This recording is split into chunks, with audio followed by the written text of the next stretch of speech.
On this show, we cover some sensitive topics. Though the obituaries may be outlandish, the people are real. Names have been changed or omitted in order to respect both the deceased and the survived by. While death is no laughing matter, some petty last words can provide some pretty entertaining comic relief. Welcome to Obituary.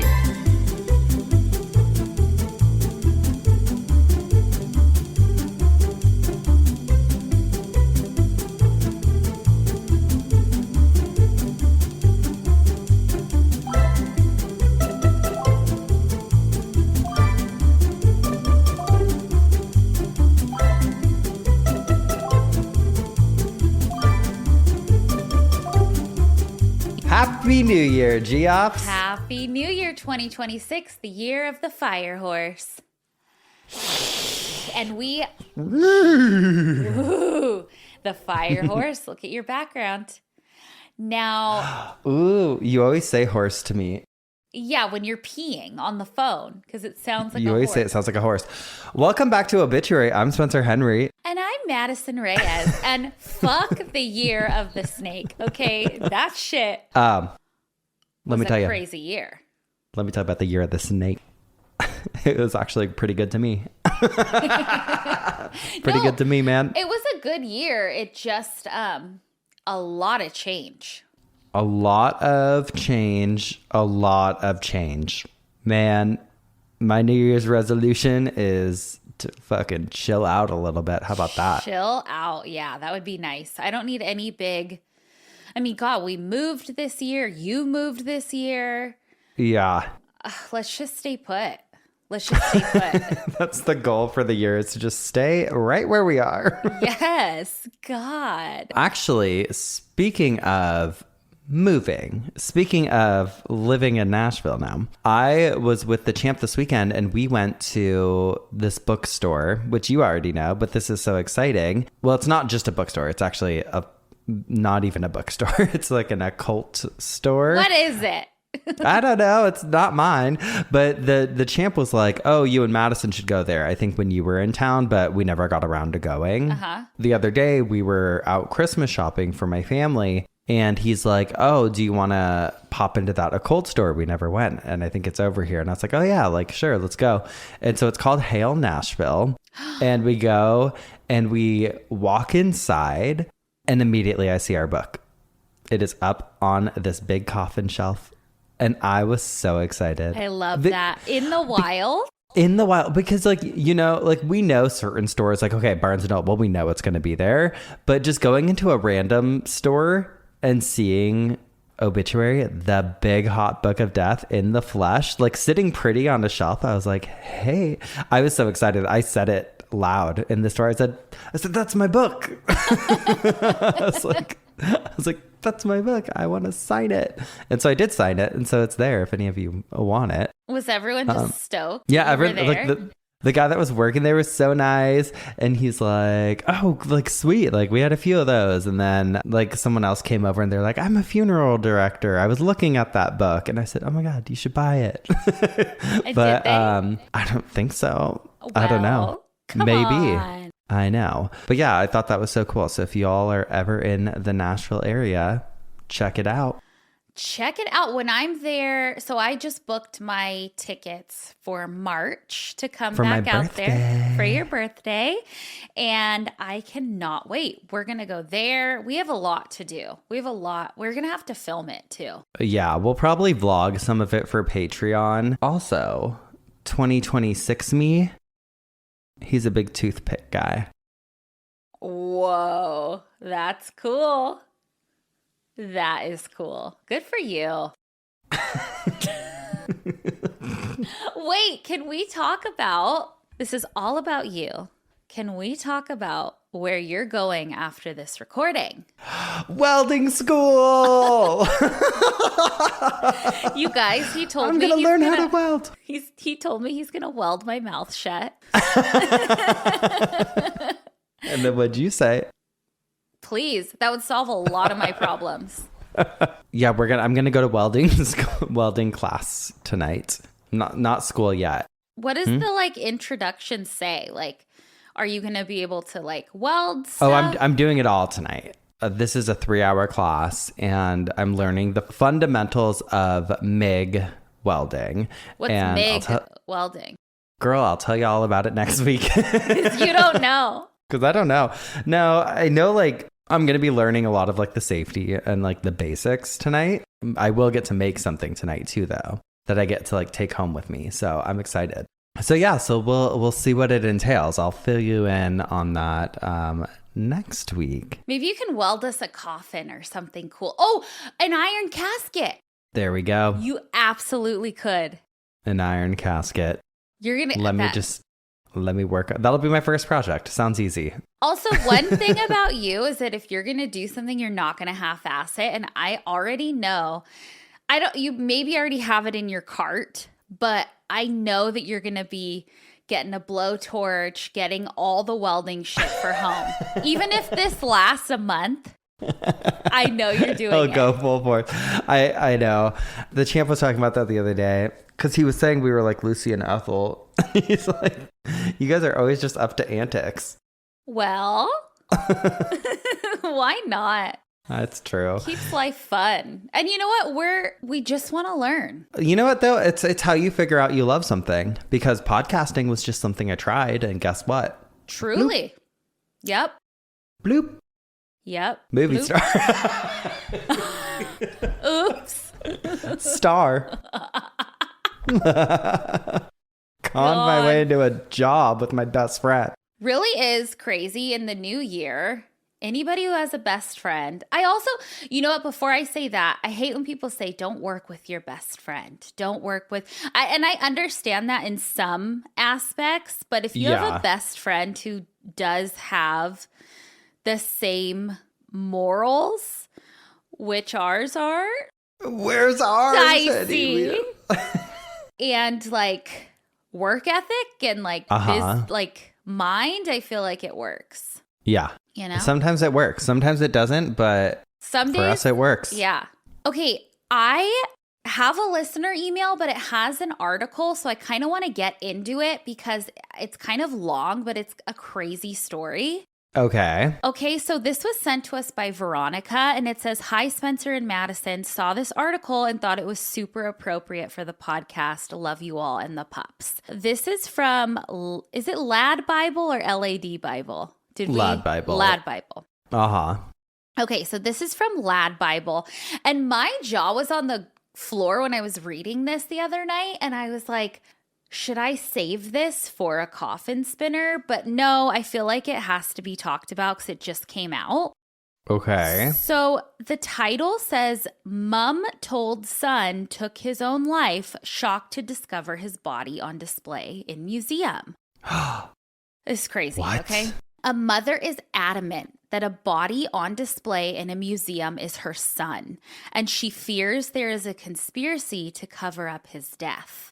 Kim Eric felt her blood run cold when she saw the Real Bodies exhibition in Las Vegas and noticed that the body she was looking at bore a striking resemblance to her son, Chris Todd Eric.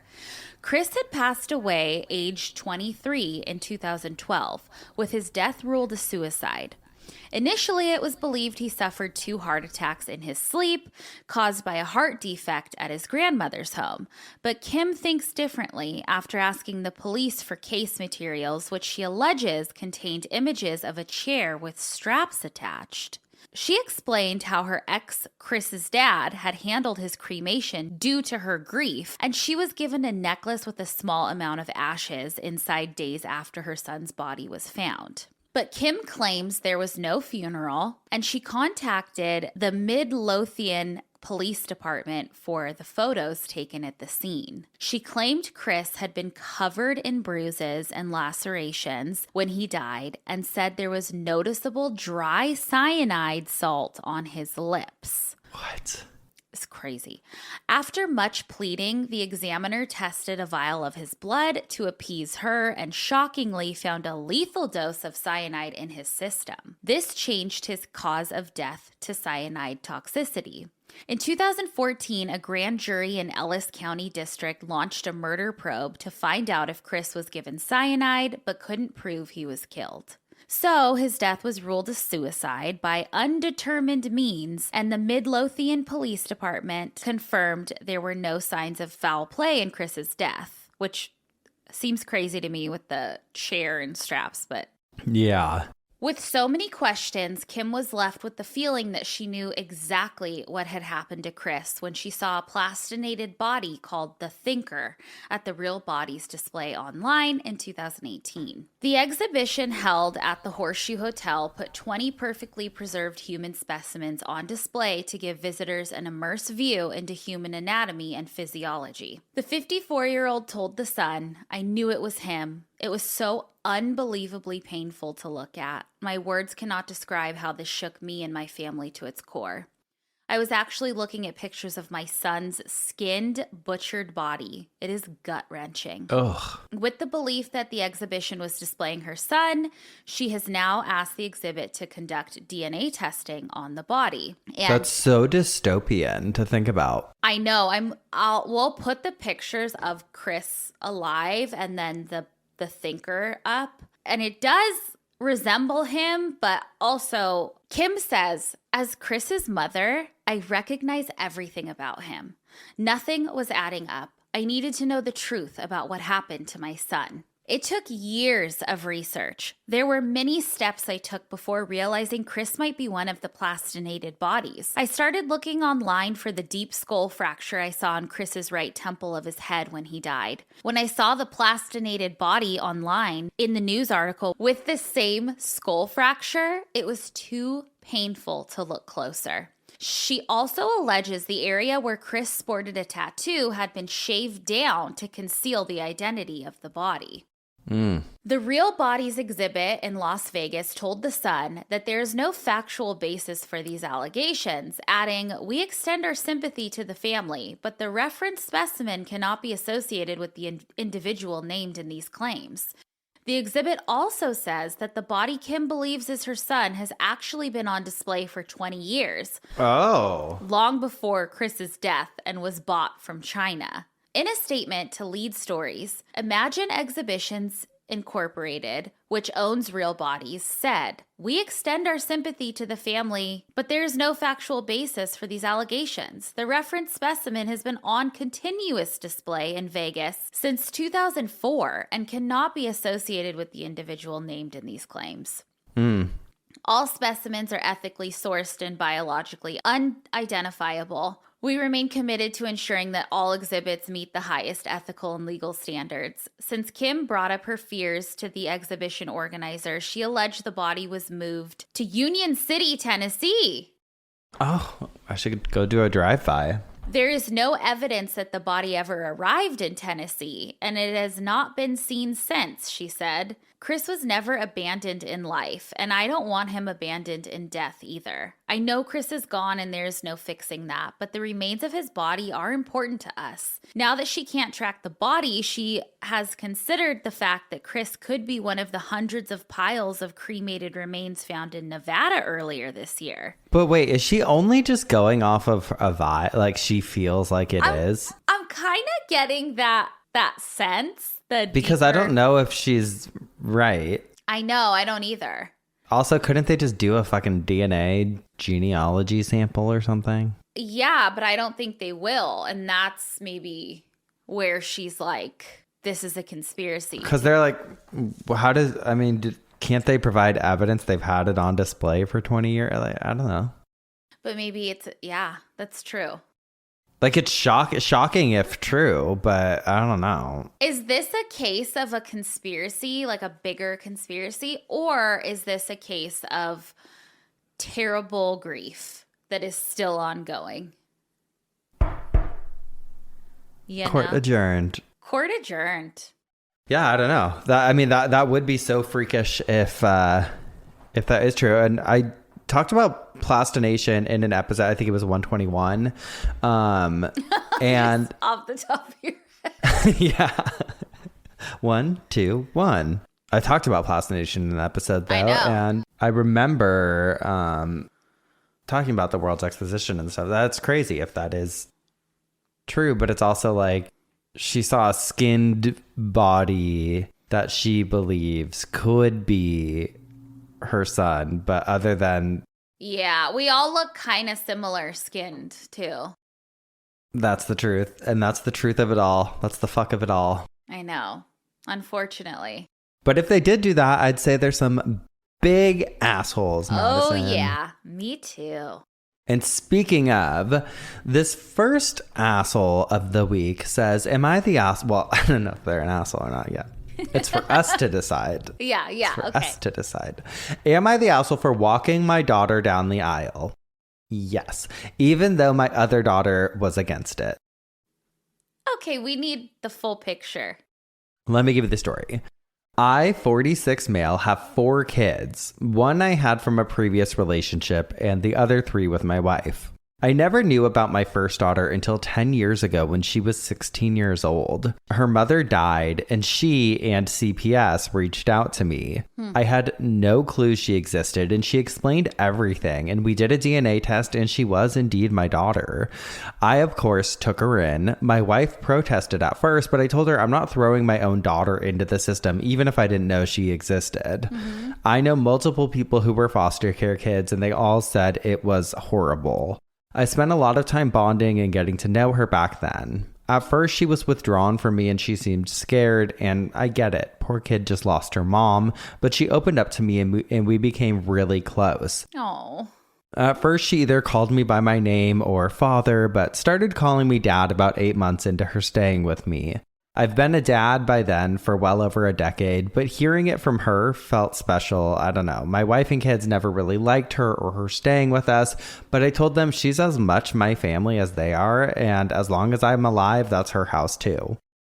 The family, okay.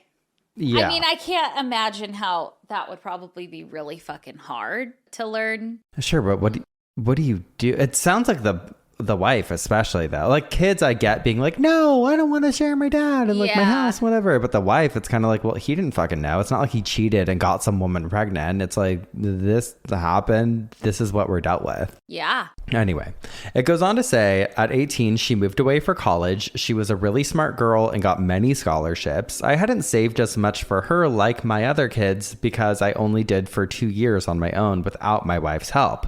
But I still helped her out of pocket as much as I could. She was always thankful for the help and even got a part-time job at the coffee place in her college. I was always proud of her, and she's now a lawyer working in a big law office with a great salary. Wow. As soon as she started making real money, she offered to pay me back for everything. I just told her she's crazy, and I refused to take a single cent from her. Oh. While she was at college, she met this nice young man, and they fell in love hard, and they just got married last week.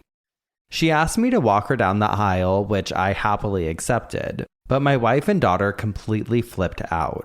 They said I shouldn't walk her down because my other daughter was the first daughter in my life, and she deserved to be the first one I walked down the aisle.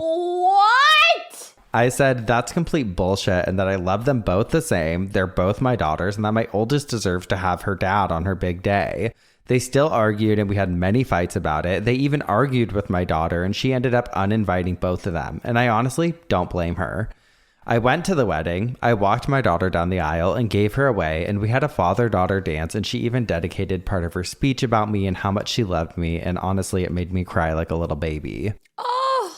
Now they're still angry that I even went to the wedding at all, let alone walking her down the aisle. I called them crazy for wanting me to miss my own daughter's wedding, and I called them selfish. Neither of them are speaking to me now. Was I in the wrong here not to abandon my daughter who only has me as family?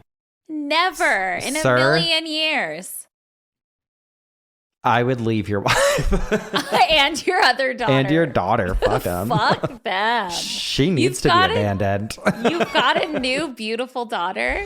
Yeah, she's who's successful. a lawyer. Just go with her. Oh, honey. Bye out with the old. This was a second chance. Life handed it to you. Yeah, and you got to take it, man. Run. No, that's so immature of the wife and the other daughter to be like, no, but you were my dad first, and you got to walk me in. First of all, he wasn't, sweetheart. He was the other girl's dad first, by all technicalities. Yeah. Okay. It just sounds like weird mother-daughter hater energy, especially because this woman's grown now and she's a lawyer. It's like she's not fucking looking to take anything from you. It's like weird. If there was a moment where, let's say, the Champ or Cisco discovered that they somehow had a daughter and it didn't coincide with any timelines with you guys and they just figured it out. Yeah. Like if Cisco took in a daughter that he had that we didn't know about and she was 10 or whatever, it didn't coincide with our timeline. I would look at him like, wow, you fucking didn't know this. You stepped up. I'm so grateful to be with somebody who would do that. And not someone who would just be like, see ya. No, Doris is your first daughter. Probably how your psycho ass would be. I always thought when Doris got married, would walk her down. Lunatic. When she gets married to her brother, does he?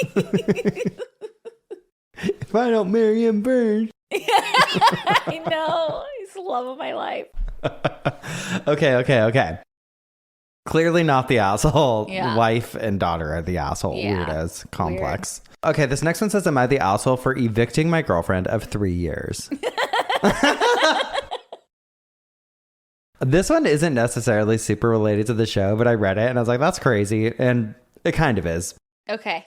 I am 33. I received an inheritance when I was 24 and used it to buy a condo in downtown Vancouver, a short walk away from where I work. Stephanie is 28. We started dating 3 years ago, and she has been living here for the last 2 years. As I own the place outright, I don't charge her rent. I also make much more, so I pay for pretty much everything else too. Saturday morning, about a month ago, she told me she was going to a family dinner. Her parents live about an hour drive away. In the time we have been together, I have gone with her to family dinner about 30 to 40 times over 3 years. But this time I wasn't invited. She told me they were having a family meeting to discuss what to do with Grandma, who was showing signs of dementia. Her brother and aunt from out of town were coming in too. I own a car and she wanted to borrow it. So she leaves in the afternoon, and around 10 p.m. I get a text that she's had a few glasses of wine with her mom and is going to just spend the night there. The next morning around 10 a.m., she's still not home. She's not answering my calls or looking at my texts, so I call her mom, who tells me she's not there. There was no family dinner. There was no family dinner. She's cheating. Okay. So what really happened? Around noon, someone is buzzing me from the entrance of the building. It's her. I buzz her in, and first thing she tells me is, oh, I lost my keys, which included the fob to enter the building, the key to my apartment, and the key to my car. She also doesn't know where my car is. Turns out she went clubbing with a friend. They met a group of 3 guys and decided to go home with them. Stephanie was a drunk, so she allowed one of these 3 guys to be the driver of my new car. When they arrived at one of their places, my car was parked in a no parking area and towed away. It was parked at a bus stop in downtown Vancouver. Stephanie believes she did nothing wrong as she didn't park the car, and she also says she didn't have sex with any of the guys, but her friend did. She was just there to make sure her friend was safe. She doesn't even know the name of the guy who has the keys or how to contact him. She had no choice but to lie to me because I don't like going to clubs. Was I wrong for evicting her? Because her entire family thinks I am. Evict her? Evict the family? I mean, for the love of God, you dodged a bullet. Yeah. Yeah. Thank God you weren't married. Thank That's all God. I have to say. Oh, thank God. He added on, yes, she was also dumped, not just evicted. Yes, I am aware it's unlikely she sat in the living room overnight while only her friend had sex with these guys. Right. But my question, I guess, is she got dumped, which means, hey, you need to leave and pack your shit up and go. You have no rights to this house that I own outright. It's not like they're on a lease together or something. And so what got them to that point of having to evict her? She probably was a fucking crazy nightmare bitch and was like, I'm not leaving. Well, I think the family and probably her were just guilting him like, you can't just kick me out of here. Like, this is where I live. And he's like, he's like, yeah, no, she's not entitled to any of the home equity. She hasn't paid anything. Like, no. She did pay for his car to get back from the tow yard. That's the least she can do. And her and her friend are trying to find the keys. I don't know. It just sounds messy. Messy to me. Mm-mm. He's young. He owns property. He owns a car. Oh, he's a bachelor. He's a hot commodity. He's got his whole life ahead of him. Yeah. She's a nutcase. Nut job. And she threw it all away. Yeah. Stupid. But I hope she had so much fun that night. I do too. I hope she was like, wow. I hope. She's like driving the car at the bus stop. Like, she's picking people up. Just having the time of her life. She's like throwing the keys out of the window. Wow. Oh, fuck these. I don't need them.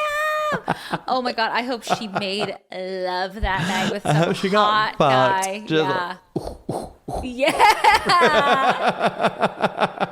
True.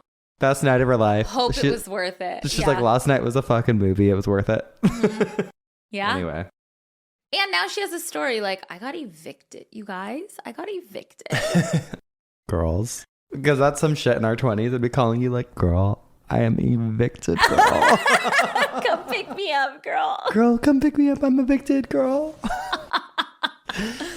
Actually, she's probably a good time. Yeah.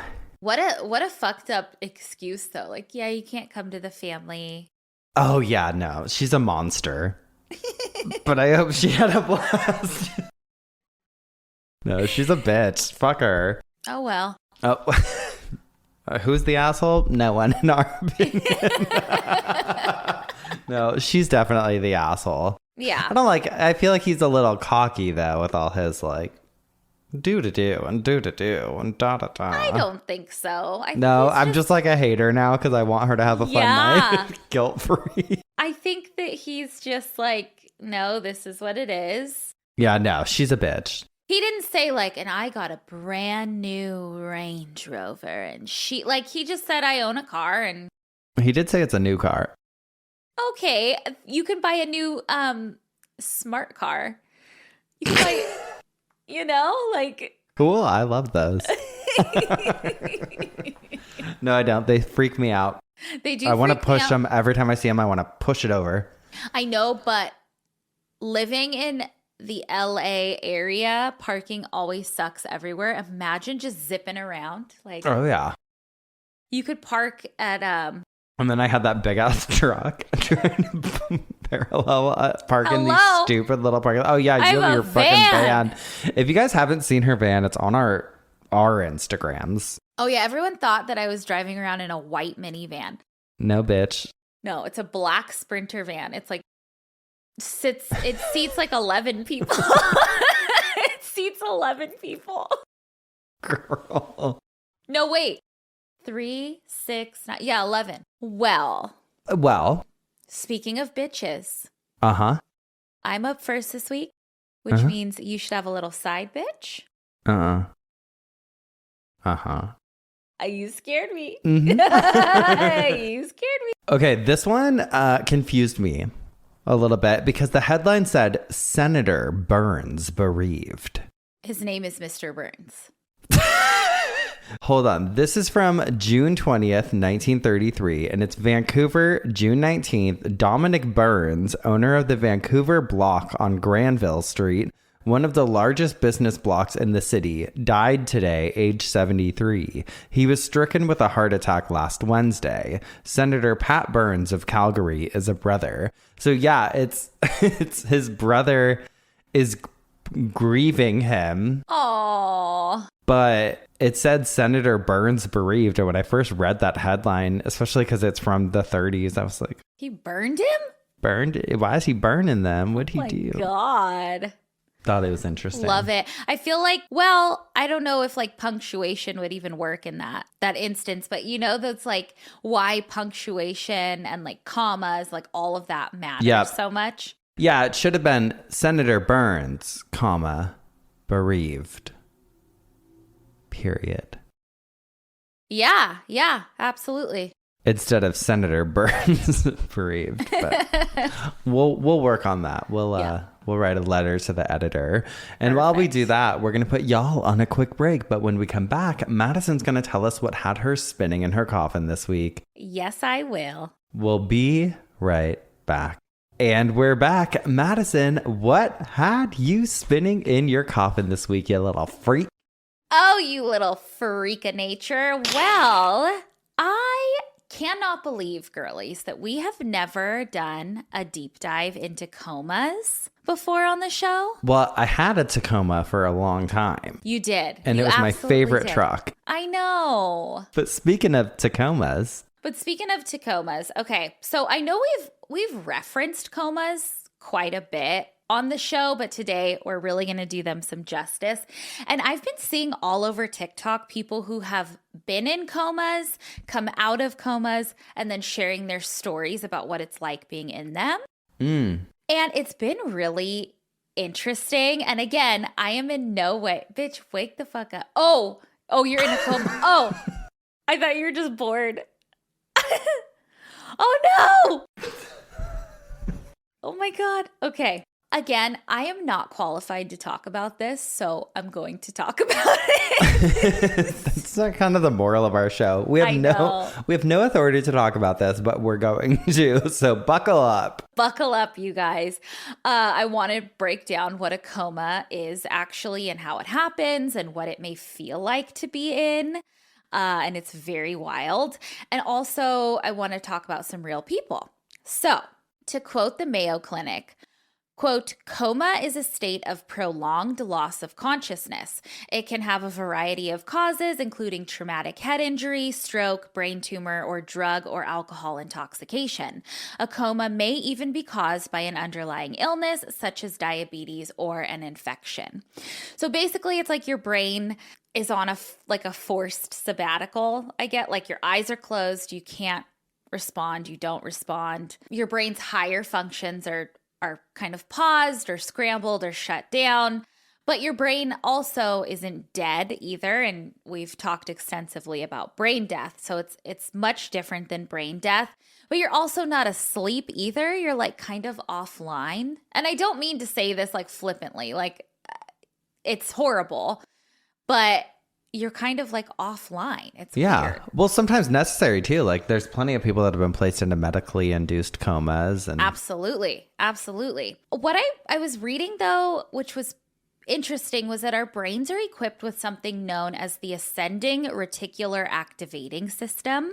Okay. Which I'm actually learning a lot about brains right now. I'm reading that book, that like mind magic book that one of our friends told us to read. Oh, yeah. And it's written by a neurosurgeon. And so he breaks down like every part of the brain. And this is why I can only read 2 pages of it at night and then I knock out. Oh, yeah. Yeah. Wordy. Very. And I'm like, my brain can't handle it. The ascending reticular activating system, and it's like the part of the brain that controls wakefulness. To quote PubMed, quote, coma is a state of unarousable unconsciousness due to dysfunction of the brain's ascending reticular activating system, which is responsible for arousal and the maintenance of wakefulness. So that's the part. But patients cannot be woken up typically at all, and like pain stimuli can't wake them up either, like, which is probably why, you know, when people's nipples were twisted in the Victorian ages and flags were stuck in their heart, they didn't wake up and they thought they were dead. Yeah. Also, a coma is a spectrum. It's not like a single state. So doctors score how deep a coma is using something called the Glasgow Coma Scale. And it's a test to see how responsive you are in 3 areas. So your eye-opening, verbal response, and motor responses. And this coma scale has been around since the 1970s and is still used. But comas have been around for a hell of a lot longer than the 1970s, but our interpretations, thank God, have finally changed of what they are because of science. So in ancient and medieval world, comas could mean fucking a bunch of things, like a sign that the soul was wandering, or I don't know. There was no like diagnostic test for comas back then. In the 18th and 19th centuries, like I was saying, doctors start studying the brain, but still misclassified a lot of coma-like states. So like hypothermia or diabetic, I think it's ketoacidosis, like epileptic states, alcohol poisoning. People were just buried alive, as we know. And then the 20th century brought about a lot of advances. There's also something called locked-in syndrome, which yes, is pretty wild. It's where a person is fully awake and conscious but can't move or speak. And it can be mistaken for a coma a lot. It's a nightmare.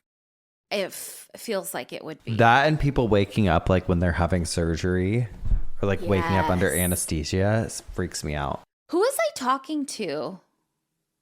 Oh, one of our friends woke up during a surgery. Someone we know. Yeah, she was telling me. Oh shit. She woke up. Damn. Something ruptured or I don't know. But my biggest question is, can you really hear the people around you and like the going ons around you while you're in a coma? Yes. So I'm shook at all of these videos on TikTok about people talking about their coma experience. And I tried to like find specific percentages of people that do hear. And science does back it up, but it depends on what you read. I've read 40% of people can. I've read 15 to 20% of people can. I've read 30%. So it just kind of depends. Also take them with a grain of salt probably on TikTok, right? Yeah, I guess. Yeah. That's true. I feel like a couple people are, I don't want to say. People lie. People do lie. Oh, shit. But some people also reported feeling really trapped, like they were locked in like a silent underwater place, like they couldn't, it's crazy, but they felt pain, they cried, like it's very, very scary. Very scary. Okay, but I do have some real stories. So this first girl, her story was so interesting. She's an amazing young woman. Her name is Claire Wineland. And I encourage everybody to go read her full. She passed away.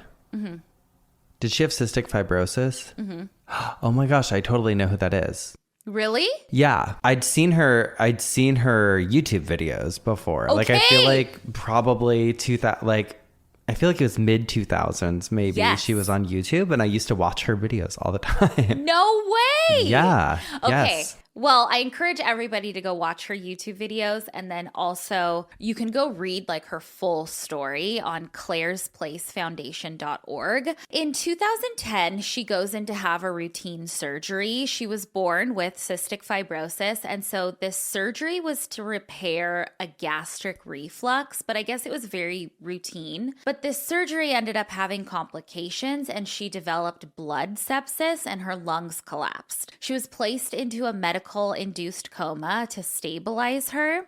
And she was in that coma for 16 days. And this all happened a day after her 13th birthday. However, she did end up waking up from the coma and she has the craziest stories. She has this like short under 5-minute YouTube video that I'll link talking about her coma experience. But she has said it's like one of the most fascinating things that's happened. She said it like wasn't like sleeping, it wasn't like dreaming. She was conscious, but everything was filtered through like imagination. And she does say like, and by filter, I mean the drugs that kept me in the coma state. Yeah. She literally says, quote, everything that happens in the real world you hear, you're aware of, but it goes through this weird filter in your brain. Huh. She had vivid memories of conversations and people coming to visit her, but her brain like turned them into these different scenes. And she also said something interesting. She's like, I knew like if it was someone who I knew really well talking to me, I would be in these images of like really happy, calm things. And if it was someone that I didn't really know, it was like darker and scarier. This one made me laugh. I guess her mom and her nanny, I don't know if that's like her grandma or somebody, were talking to her at one point, but in her head, she was in a girls' camp with like log cabins, and they were all, her mom and her grandma were all like, they were all gossiping together. And I guess like in it, she like laughs when she was saying it back, and I guess she was like totally in with the gossiping, like, oh yeah, Peggy, oh God, like that was her in her coma state. How funny. I feel like that would fully be us. Yeah. Her body also at one point had to be inverted, like upside down, I guess, to drain fluids from her body. But in her like coma state, she was in a hammock that had flipped over and her foot got stuck. How funny. I know, so funny. But the biggest thing she was talking about were her hallucinations of Alaska, which she says she had never been to, never shown an interest in Alaska. But for some reason, she was in Alaska a lot in her coma state. Interesting. Yeah, she describes it as being beautiful pine trees and coves and just gorgeous scenery that she would sit and stare at for hours. But in real life, she was fighting off like a super high fever for a lot of it. And so her body had to be packed with ice. But like in the coma, she's like, ooh, wow. girl, I'm in Alaska. I want to watch this video. I honestly like, I've just seen some of her videos because I remember back in the day she would have all these videos that were like, I'm dying. Yes. And that's like, I was like, what? Yeah. Tell me everything. I need to know. I know. And she's beautiful and she's just so cute. So cute. And yeah. Oh, God, sad. I know. And when she finally woke up from this coma, I guess the first week was very confusing for her. Like it was a big adjustment. She didn't know what was real and what wasn't real. I mean, I couldn't even imagine. But like you were saying, unfortunately, she did pass away in 2018 at the age of 21. She was undergoing a double lung transplant. And after the procedure, I guess there was a blood clot and she ended up passing of a stroke. However, Claire's Place Foundation, which is her foundation, is alive and thriving because of her. And it's a charity that provides support for individuals with cystic fibrosis. But yeah, so sad. That is the cool thing about social media. Yes. That like, and YouTube, like her story lives on. Fully. I mean, look, 2010, she had her coma, and 15 years later, we're talking about it. So fully. Crazy. Yeah, I know. Okay, but there are many instances too where people just don't remember a thing. And I actually found on BuzzFeed.com this great article of people who wrote in about their coma experiences. And I wanted to read a few. I believe some of these are just compiled from Reddit. But I'll link the article anyhow. One person said, quote, "My dad has described his 2-month coma after his car accident. He said he could hear bits and pieces of what was happening around him, but it was like a dream that he couldn't wake up from. When my 2 siblings and I would come in and talk to him, his heart rate would go down. When his friends had come to sit with him and watch a football game, the nurses made them turn it off because his team started losing and his heart rate blew up." Another person said, "I was in a medically induced coma for 6 weeks. I have absolutely no recollection of the 11 days prior to the coma. I was 16 years old, so I had to have round-the-clock supervision. My family reported that anytime someone mentioned my son, who had been born 11 days before I entered the coma, or his sperm donor, my heart rate would drop and my blood pressure would shoot all the way up. While I was in the coma, I have a few memories of being bathed and overall uncomfortable." So, okay, but then this next one gives me chills. "My daughter was in a medically induced coma for 2 days from a drowning accident. She made a full recovery, but the things she told us freaked us out. She told us she played Mermaid Tea Party with my dead parents, then described how she was denied entering the gates of heaven because St. Patrick told her it wasn't time yet. I know it's supposed to be St. Peter, but I wore a shirt that reads, 'St. Patrick is my homeboy,' and she explained excitedly that she had met him." The after effects have been extremely weird. Mentally, physically, and emotionally, she is okay. but she now sees ghosts. I could write a whole Reddit no sleep series on what she sees and the things she has said. The most recent one was a few months ago after her uncle, my brother-in-law, passed suddenly. Yeah, so it just kind of depends, I guess. But before I wrap this whole thing up, I need to tell you about something that feels, I don't know, I feel like it like should be like in a Grey's Anatomy or something, but it's let's real hear life. it. So there's a sleeping pill. Love. That All right, I'm on board. Okay, perked up. Here's Okay, this sleeping pill. I'm on it right now. No, you had a coma and you woke up with foreign accent syndrome. Oh, yeah. You need to do an episode on that, Spencer. Yeah, we should. Okay, so this sleeping pill has been known to wake certain people from comas, which is insane. It's called Zolpidem, which its stage name is Ambien. Oh, that can wake someone up from a coma? It's not like a Not miracle. me. It's not a miracle cure. And it only works on tiny percentages of cases where they have like a specific type of brain injury. So it works on some people, but it's not like a thing, you know? So I guess Ambien, well, I know Ambien is supposed to sedate you, but in some brain injured patients, it does the opposite. And it temporarily switches the lights back on. It's crazy. Doctors think this happens when the brain's inhibitory system is damaged. So instead of putting them to sleep, the drug basically calms the over-inhibited parts of the brain and lets like other circuits wake up. Huh. It's very, very interesting. So I have one example. There's a man, an Australian man named Sam Goddard. He was 23 years old when he suffered several massive strokes. Jeez. And I read like that they think that what caused it was just severe dehydration, but he was in a coma for 6 weeks. He woke up from the coma without the Ambien, but for the next 15 months, he was hospitalized, and the doctors were like, he will never be able to walk or see or respond or talk again. He's in like a vegetative state. So Sam was in this state for months. He was aware internally, which he does later describe as like being trapped in his own body, but unable to communicate or respond. And so his family had heard about this sleeping pill. In Australia, it was called Stilnox, but it's Ambien. And they read that it was helping a tiny number of brain injured patients temporarily wake up. So they give it to him, and within 20 minutes, he becomes super alert.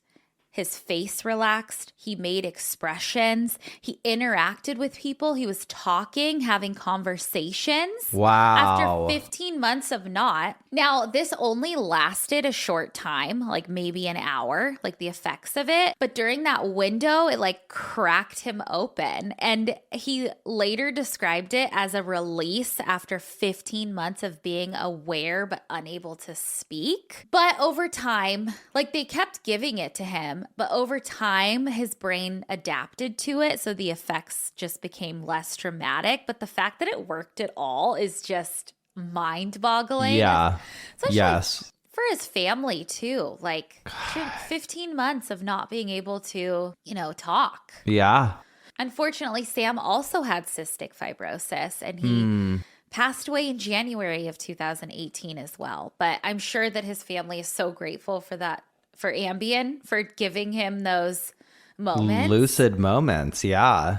Yeah, so. It's funny, we were watching Long Island Medium the other night. Sometimes we watch it before bed. Just love that Teresa Caputo. She's such a character. She is. But one of the people in it was having a reading, and they were talking. They were like, yeah. And then it was like she was laying in the hospital bed the whole time. And then she just had this moment where she all of a sudden was able to talk to us like regular and blah, blah, blah. And I was like yelling out, I'm like, terminal lucidity. It was terminal lucidity. Like, and then did she pass? Yep. Yeah. Sure as shit. But you know what? And it's like, I know we talk about it with this, like, it is sad, obviously, when anybody passes away, but it's also, again, it's one of those things we got to just expect it's coming for all of us. I know. And it could be the most exciting thing in the world. That's also the one thing. Like, I feel like death is always looked at as this like finite, like it's the end of everything, but really it could fully be the beginning of everything. So that is true. This new year, I don't have resolutions, but I do want to make an effort to be more intentional with things, like in the way I talk, in how I spend, in how I take care of my body, like just everything. But then I also want to try to give up a lot of control too, and just like, cool, what happens happens. Love that. You know? Yeah, I'm all about it. I think intention is good. Words are spells. True. And I just be saying stuff. I can't take credit for the champ always says that to me. He's like, words are spells. Yeah. Careful what you say. Words are spells. And I'm like, oh. Well, then I wish for millions of dollars. Millions of dollars, man. And a pizza right now. Okay. I wanna open up a funeral home. Which means you have to. Well, thank you so much, Madison. That was so interesting to learn about. I know. So interesting. All right. Well, we're going to take a quick break. And when we come back, I'll tell you what had me spinning in my coffin this week. All righty. We'll be right back. And we're back. Spencer, what had you spinning in your coffin this week? Madison, don't you mean what had me singing in my coffin this week? I was feeling the rhythm in my coffin this week, baby. I was getting into the groove in my coffin this week because I researched, hey, what are people listening to at funerals these days? Okay. Let's hear it. We're going to have to know if we open a funeral home. Yes, we're going to have to know everything. But first, we got to talk about a little history of funeral music. And we've touched on this before, especially when talking about like homegoings and things like that, like this. And funeral DJs. Funeral DJs, yes, of course. But I wanted to learn more about the ancient history of it. And going back all the way to ancient Greece, they had something called Therenides. Okay. And these were basically poems that went along with music, so I guess a song, but always, I believe, with a sort of like sad semblance to them. Yeah. And then Egyptians used a lot of harps and flutes to accompany funerary rites. So like when they were having their traditional ceremonies or burials or any of that, they would have music there as well. And then Romans, I did not know this. Apparently the Romans loved a moirologist. And sometimes instead of having them just like burst out in tears like normal, they would have them burst out in like a guttural like sad song. Yeah, fully they'd be like,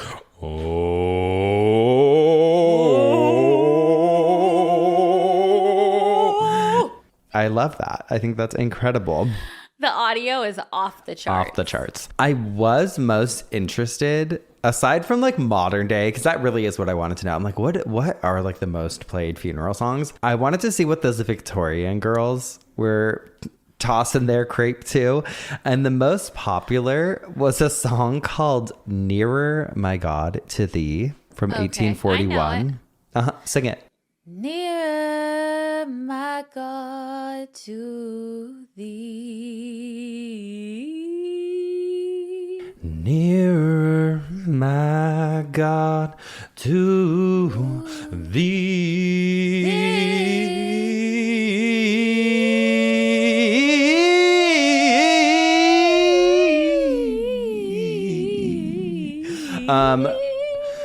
But something that's super interesting about this song is that it is allegedly the song that the band played on the actual RMS Titanic as it sank. No way. Yes.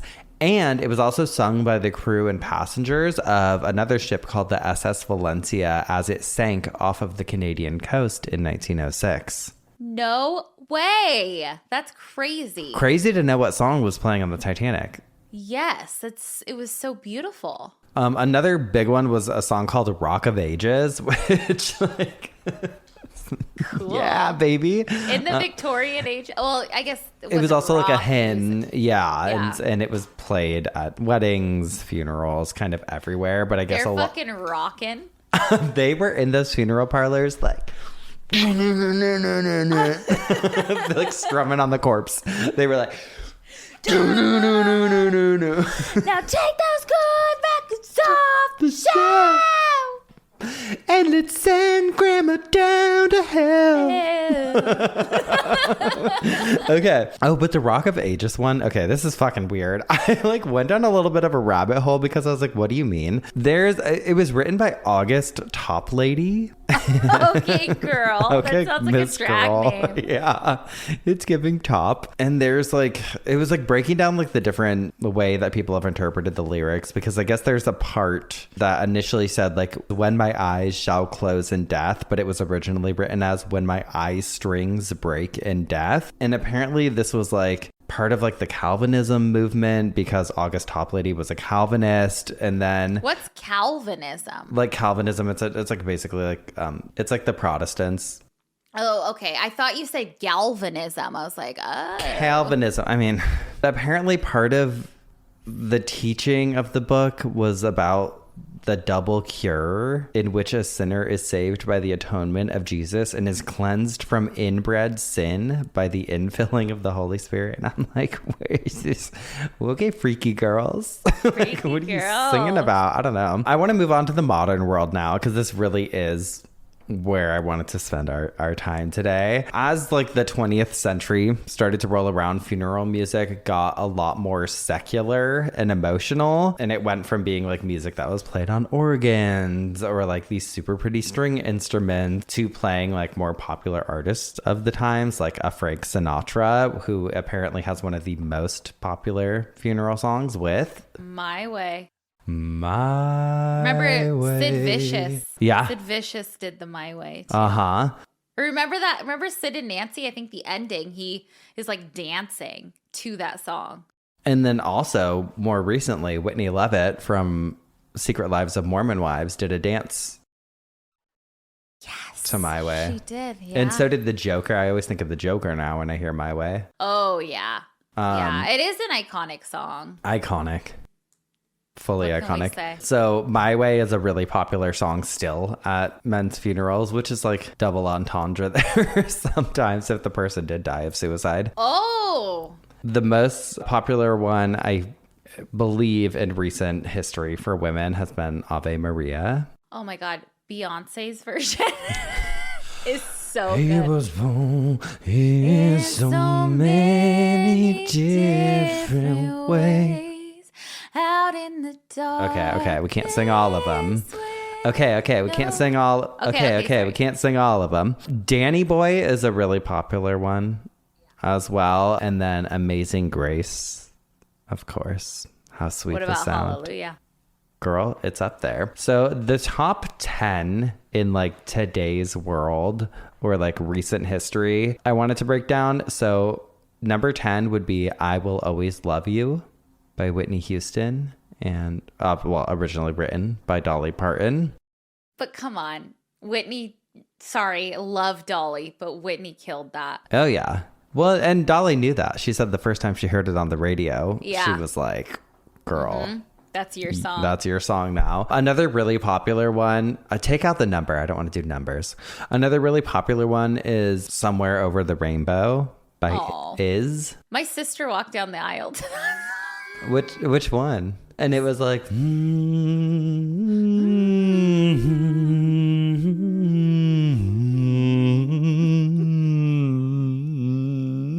It actually is very beautiful. Beautiful. It's beautiful. It is a beautiful song, and I feel like I have heard it at many a funeral. What about a wedding? Not a wedding. Or I probably feel like, nope. Never heard it at a wedding. I'm going to say that on record. Don't think I've heard it at a wedding. Have heard it at a funeral. And then Hallelujah, like you brought up earlier, Leonard Cohen's version specifically is a really popular one. Yeah, that's a beautiful song. It should be. You know what I was surprised wasn't on here was Will the Circle Be Unbroken? Isn't that weird? I thought it would be on here. They have Amazing Grace on here. Daddy sang bass. Mama sang That's tenor. not that song. Oh.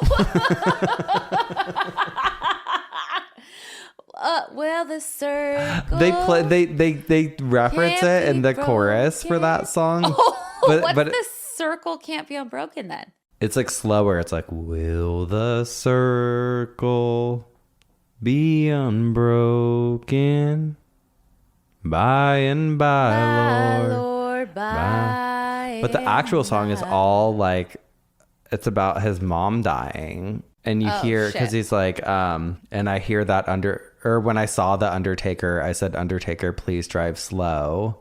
Yeah. For that hearse that you are rolling, or that you are showing. I don't know. It's in there. But I'm surprised it's such a funeral theme song. You Raise Me Up by Josh Groban is apparently really popular. Come on. Raise me up. Sorry, we can't play any of the songs because we'll be copyrights. And then Wind Beneath My Wings. Oh, that's a great one. Time to Say Goodbye. What's that? It's time to say goodbye. It's time to say goodbye. I don't know. I've never heard of that one before. Time to say goodbye. It's time to say goodbye. See ya. See you later. And then I think one of the most popular ones in recent years is the Dancing in the Sky song. I hope you're dancing in the sky, and I hope you'll sing. That is a pretty song. In the angels' choir, and I hope you'll sing. Myself a say, it's been some night about that, yeah. And I hope you're dancing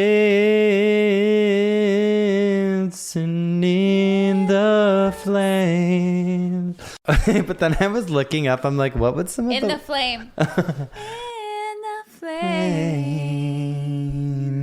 Is an empty. I'm gonna do it. I'm gonna do it. Don't. I thought you were being intentional, girlfriend. What the fuck? Well, we're recording this in 2025. Some of the worst ones. Another one, Bites the Dust, which I feel like has come up on the show before. Like somebody had it playing at a funeral. I think it's great. Staying Alive. Because they are certainly not staying alive, honey. Highway to Hell. Love it. Play it at mine. I don't give a shit.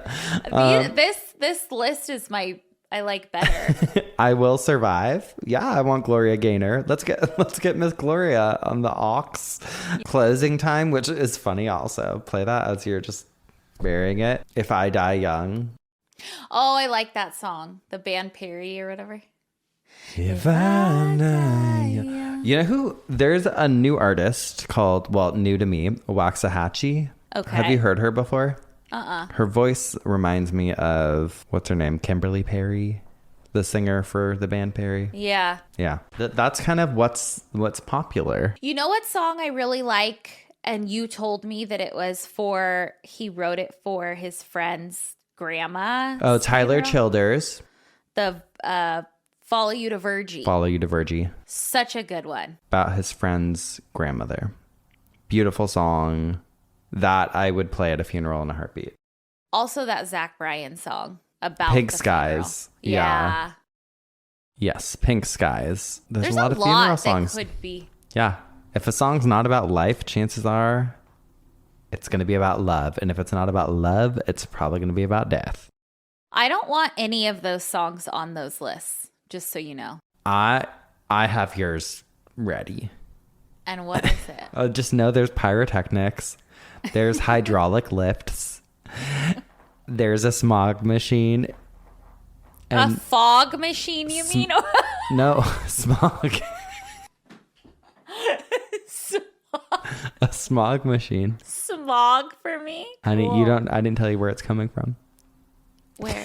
I can't tell you yet. It's going to be a surprise. And just let me say, she'll have a final dance. Mark my words. Perfect. Cut to, you die, it's just me swinging you around.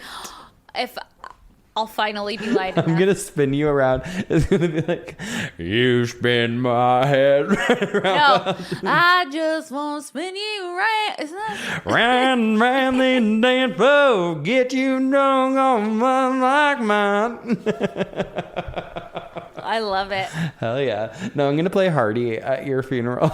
Actually, it's gonna be like, I woke up on the wrong side of the truck bed. I'm going to put you on the truck bed. Hell yeah. Ooh, play Disturb. He's in his Tacoma. Okay, anyway. After you die, you need an obituary, girl. You need an obituary, and we know just where to get one. From my us. iPad. Okay, this is for what I got the goofs now. You got the goofs. Sorry. And the giggles. Got to get it out before welding class. What if you were the class clown? I walk in there. Hey, hey, weld this.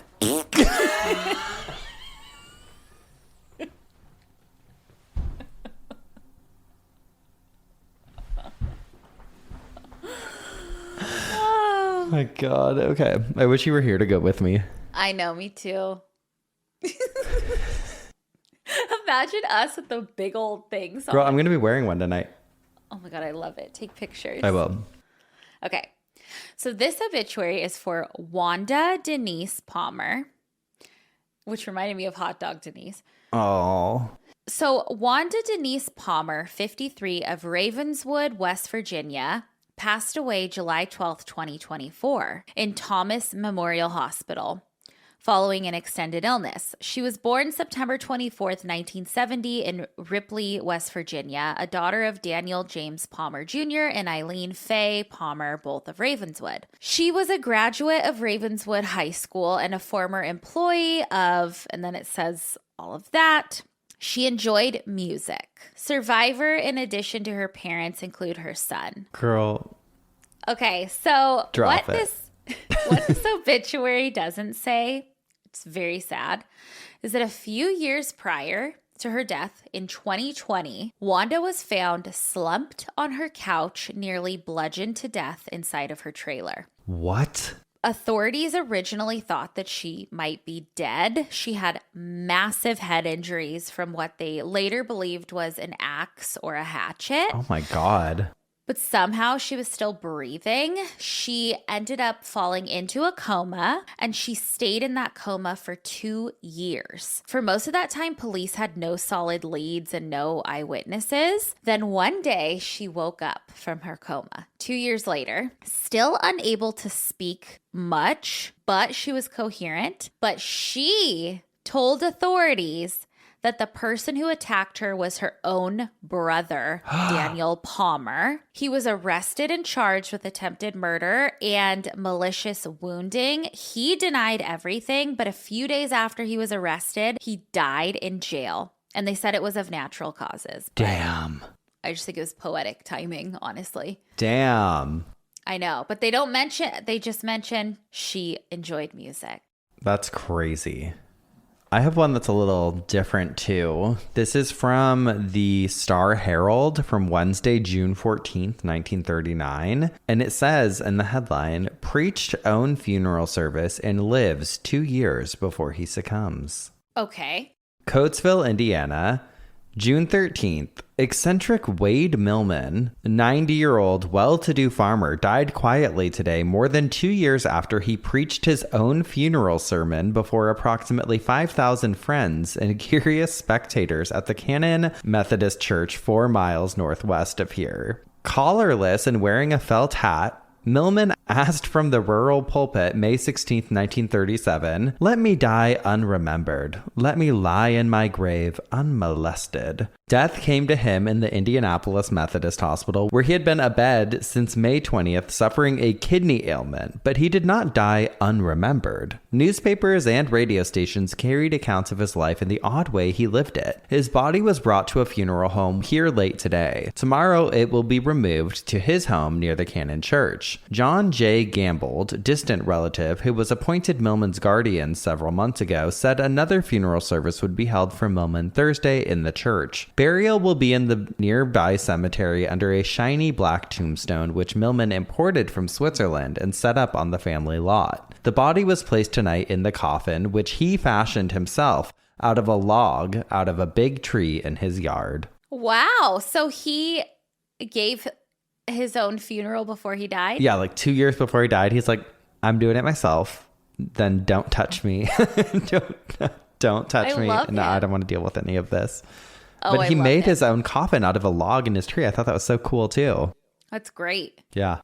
I love it. Good for him. Love it. Sick of everybody. Yeah. Don't fucking touch me. I get it. Like, I just want to lay there.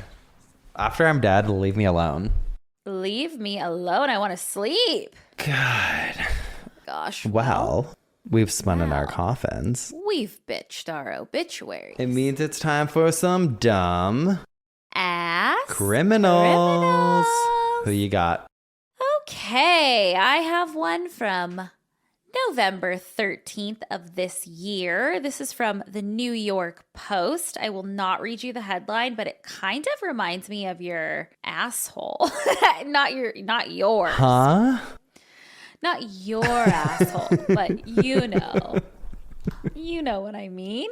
Okay, it says, this thief went the extra mile. A random man allegedly slipped behind the wheel of a Canadian city bus and operated it as he had just punched in for his shift, shocking a group of late-night commuters. According to authorities and reports, the bizarre joyride began when the real driver stepped off a Hamilton Street Railway bus for a quick break in Hamilton, Ontario around 9 p.m. Tuesday, the Hamilton Police Service said in a statement to the Post. Moments later, the bus, which was carrying roughly 10 passengers, lurched into motion, but the man behind the wheel was a completely different, unauthorized driver, authorities said. Yet, instead of causing chaos, the unidentified 36-year-old impromptu driver allegedly handled the bus with surprising skill and regularly stopped to pick up and drop off passengers along the route. Dang. At one point, he even denied a rider attempting to board with an expired bus pass.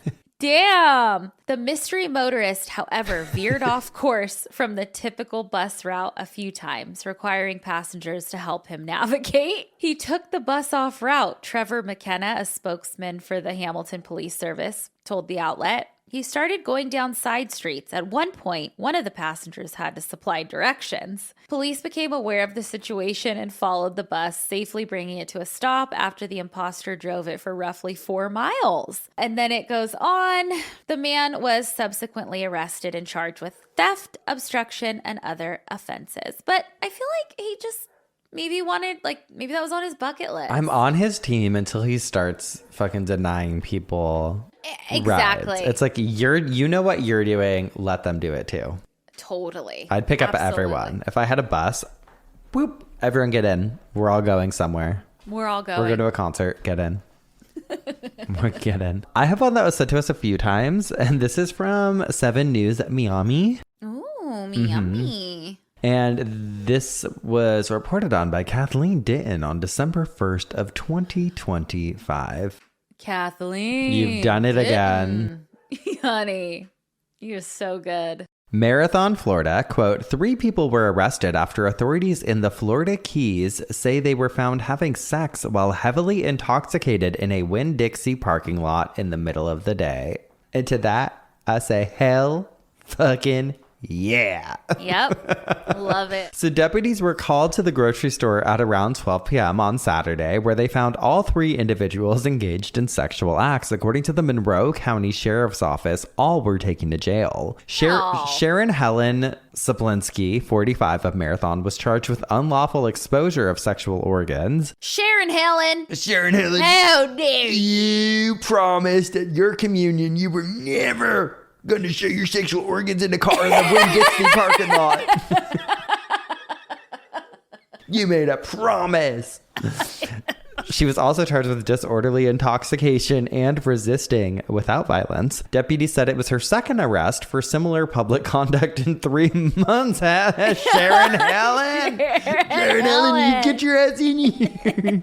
Hell on heels. That's what Helen is. And then Marshall Adam Lowry. Helen's hell on heels and she's Sharon, honey. Her organs. Marshall Adam Lowry, 43, of Key Largo, was charged with committing unnatural and lascivious acts and disorderly intoxication. And then Michael McDonald Howard, 59, of Marathon, was charged with unlawful exposure of sexual organs and disorderly intoxication. Girls, you can get it on, but not in the Winn-Dixie parking lot. But I love. They were having a blast. So this is them. Okay. And we'll put the picture up on the thing. Uh-huh. I have the Hollywood who I would cast. Okay. She unfortunately is Casey Anthony to me. We can't cast Casey Anthony though. Oh. Maybe Heidi Fleiss. Okay. Or Mackenzie Mitchell. Mackenzie Phillips. Okay. Mackenzie Phillips. Uh-huh. The guy from Friends. Or no, the guy who was married to Roseanne. Guy from Friends. The guy who Chandler. the guy who was married to Roseanne. No, John Goodman? No, Tom Arnold. Oh, okay. Tom Arnold. Yes. And then George Clooney. I mean, or Steve Carell. No, that's George Clooney. No, that's George Clooney. That's George Clooney. That's George Goonie. He's gooning. Goonie. Cute. I feel like she was into George Clooney and like that's just like their friend that got brought along and they're like, okay, well, I guess we'll include him. Like, yeah, it's fine. We've got a Sprinter van. Why the hell not? Why not? Oh, God. Amazing. Well, girls, I've got nothing else to give you. We've given it our all, but I'll let you know how welding classes next week. I don't want to be late for my first day. I know, you gotta go. I've got to clock in. So I'm clocking out, but we'll see you next week for some more coffin spinners. And obituaries. And dumb ass criminals. Goodbye.